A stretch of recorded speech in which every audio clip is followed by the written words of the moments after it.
सर्वेभ्यो नमः।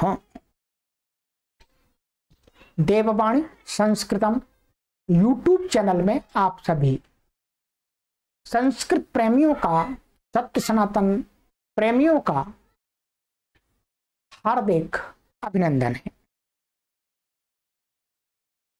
मित्रों, छोटा सा निवेदन करने के लिए आप सभी के समक्ष उपस्थित हुआ हूं और मेरे इस निवेदन को आप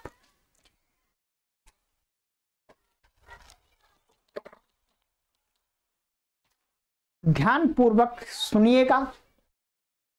मित्रों, देववाणी संस्कृतम ट्रस्ट हरिद्वारम के द्वारा संचालित देववाणी संस्कृतम यूट्यूब चैनल उपक्रम को लगभग 4 वर्ष से निरंतर संचालित किया जा रहा है। 4 वर्ष में हमने इस यूट्यूब चैनल पर, देववाणी संस्कृतम यूट्यूब चैनल पर संस्कृत के कोर्स बनाए हैं।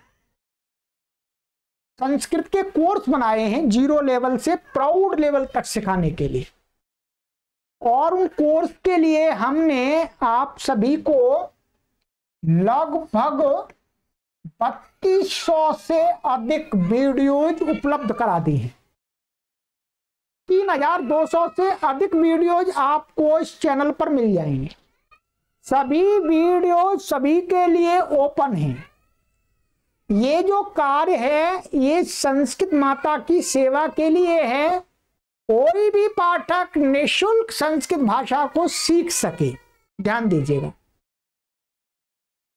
तो मित्रों, ये जो इतना विशाल कार्य किया जा रहा है वो कार्य आप सभी के सहयोग से चलता है। तो सारी व्यवस्थाएं हमारे सभी पाठकों के सहयोग से चलती हैं। हमें सरकार का कोई सहयोग प्राप्त नहीं है और ना ही हम सरकार का कोई सहयोग प्राप्त करना चाहते हैं। हम इस कार्य को हम अपने पाठकों के और उदार दानी महानुभावों के सहयोग से ही संचालित करना चाहते हैं। मित्रों, इस कार्य को संचालित करने के लिए मुझे प्रति माह, ध्यान दीजिएगा, प्रति माह मुझे 45 से 50 हजार रुपए वर्तमान में अब खर्च व्यय करने पड़ रहे हैं। सभी व्यवस्थाओं को, टीम को, आदि को, सारी व्यवस्थाएं जो मैं करता हूं, मुझे करनी होती हैं, उसमें कम से कम 45 से 50 हजार रुपए का व्यय आ रहा है। अब धीरे धीरे बढ़ता जा रहा है, काम भी बढ़ता जाएगा, व्यय भी बढ़ता जाएगा, आप सभी जानते हैं। इतना सहयोग मुझे आपकी तरफ से प्रति माह प्राप्त होना चाहिए, ध्यान दीजिएगा। तो आप सभी पाठक, चाहे आप किसी भी सब्जेक्ट को पढ़ते हो, सभी पाठकों की तरफ से मुझे इतना सहयोग यदि मिलता रहता है तो मैं इस काम को निरंतर अबाध रूप से चलाने में समर्थ हूं। और यदि नहीं मिल पाता है तो मुझे काफी कठिनाई होती है।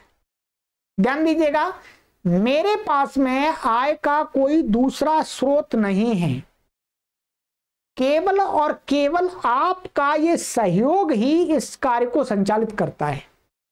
कोई दूसरा पैसा मेरे पास में नहीं है, ना मैं कहीं जॉब करता हूं। सारा समय आपके लिए ही देता हूं और मैं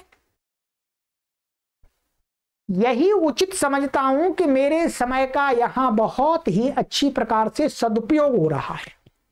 मेरी विद्या का, मेरे ज्ञान का बहुत ही अच्छा सदुपयोग हो रहा है। इसलिए मैं इसी कार्य में अपना पूरा समय देता हूं आपके लिए और जितना अधिक से अधिक हो सकता है उतना अधिक से अधिक परिश्रम करता हूं, खाली नहीं बैठता। तो मित्रों, अब मेरी आपसे यही प्रार्थना है, यही आपसे निवेदन है कि आप सभी पाठक मुझे प्रति माह इस महान यज्ञ में सदस्य बन जाएं।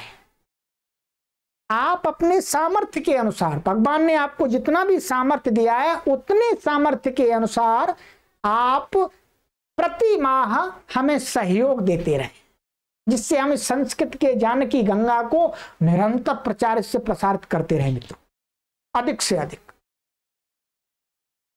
ये मित्रों आपको अकाउंट नंबर दिया गया है, ये सारी गतिविधियां इसी अकाउंट से अभी संचालित हो रही हैं, ठीक है। ये अकाउंट और ये वीडियो के डिस्क्रिप्शन में भी मैंने दिया हुआ है, वहां से भी आप ले सकते हैं, और व्हाट्सएप नंबर दिया है, यहां पर संपर्क करके आप प्राप्त कर सकते हैं, ठीक है। पर आप अपना सहयोग अवश्य दीजिएगा, मेरी आपसे हाथ जोड़ करके विनती है, इसलिए कि मैं संस्कृत के इस कार्य को और विशाल और भव्य रूप दे सकूं। बस इतना, अपना एक ही लक्ष्य है, बस अपना एक ही लक्ष्य और कोई लक्ष्य नहीं है। अच्छे कपड़े पहनना, गाड़ी घोड़े में चलने अपना कोई लक्ष्य नहीं है। अपन बहुत सामान्य आदमी हैं, बहुत सामान्य जीवन जीने वाले आदमी हैं, पर एक हमारा ऊंचा लक्ष्य यही है कि हम इस संस्कृत माता को अधिक से अधिक प्रचारित प्रसारित कर सकें। उसके लिए हमें साधनों की आवश्यकता होती है। जितने अच्छे साधन मेरे पास में उपलब्ध होते जाएंगे उतना ही मैं कार्य को और अच्छी गुणवत्ता के साथ में आप तक पहुंचा पाऊंगा, ठीक है। तो आप अपना सहयोग देते रहे मित्रों। और एक श्लोक भी मैं आपको, ये एक शास्त्र का श्लोक है, पढ़ के बताता हूं, थोड़ी सी प्रेरणा देता है हमको, सुन लीजिएगा। ये श्लोक है भर्तृहरि। भर्तृहरि ने बहुत अच्छा कहा है, ये नीति शतक का श्लोक है। दानम भोगो नाशस् तिस्रो गतयो भवन्ति वित्तस्य यो न ददाति न भुंक्ते तस्य तृतीया गतिर्भवति। महाराज भर्तृहरि ने बहुत अच्छा विचार का चिंतन दिया लोगों को। कहा कि दानम भोगो नाशा तिस्रो गतयो भवन्ति वित्तस्य, माने संसार में जो धन संपत्ति है उनकी तीन गतियां हैं, तीन प्रकार के मार्ग से वो चलती हैं। कौन सा मार्ग है तीन प्रकार के? तो कहते हैं एक तो सबसे पहला तो दान है। आप दान के माध्यम से अपने धन का उपयोग कर सकते हैं, सदुपयोग कर सकते हैं, पुण्य प्राप्त कर सकते हैं। और दूसरा मार्ग है भोग। भोग माने आप अपनी आवश्यकताओं की पूर्ति के लिए अपने धन का प्रयोग कर सकते हैं, ठीक है। और तीसरा मार्ग बता रहे हैं नाशा। यदि कोई व्यक्ति ना दान करता है ना भोग करता है तो उसकी जो धन संपत्ति होती है उसकी तीसरी गति होती है, तीसरे मार्ग से वो चल निकल जाता है, अर्थात नाश हो जाता है, सदुपयोग नहीं हो पाता। तो कहते हैं मनुष्यों को सचेत करते हैं मित्रों, बहुत अच्छी, सबके लिए शिक्षा, हमारे लिए भी आपके लिए भी।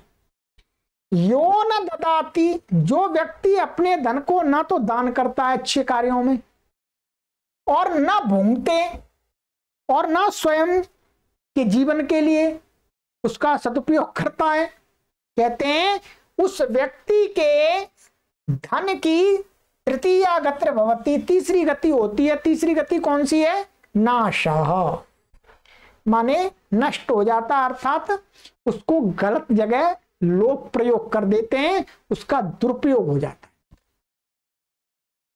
मित्रों, मैं आपसे यही कहना चाहूंगा कि आप अपने धन का अपने जीवन के लिए अच्छी प्रकार से सदुपयोग करें, अपने परिवार के लोगों के जीवन के लिए सदुपयोग करें, और साथ साथ में अपने धन और संपत्ति का सदुपयोग दान के लिए भी करें। और दान आप ऐसी जगह दें जहां आपका दिया हुआ धन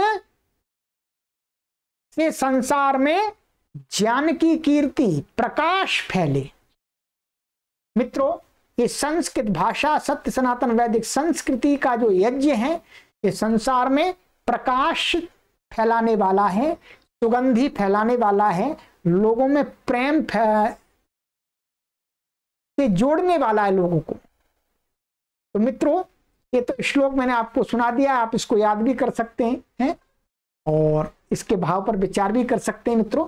तो आपसे मेरा निवेदन है कि सभी संस्कृत भाषा एवं वैदिक धर्म के प्रचार प्रसार हेतु उदार मन से अधिक आर्थिक सहयोग प्रदान कीजिएगा मित्रों। ये आपको अकाउंट नंबर दे दिया है और डिस्क्रिप्शन में आप ले लीजिएगा और देखिएगा। ये हमारे ये देववाणी संस्कृतम ट्रस्ट हरिद्वारम के संपर्क सूत्र हैं, व्हाट्सएप नंबर है, ये भी व्हाट्सएप नंबर है और ये कॉलिंग नंबर है, तीनों पर आप कॉल कर सकते हैं। ठीक है, चलिएगा। आप सभी दानदाताओं के लिए परमपिता परमेश्वर से प्रार्थना करते हैं। ये परमपिता परमेश्वर आप सभी दानदाताओं को उत्तम स्वास्थ्य, सुखमय जीवन, मंगलमय जीवन, शांतिमय जीवन प्रदान करें। परमपिता परमेश्वर आपकी सभी शुभ कामनाएं पूर्ण करे, ऐसी मैं प्रभु से प्रार्थना करता हुआ अपनी वाणी को विराम देता हूं। सभी को सादर नमस्ते।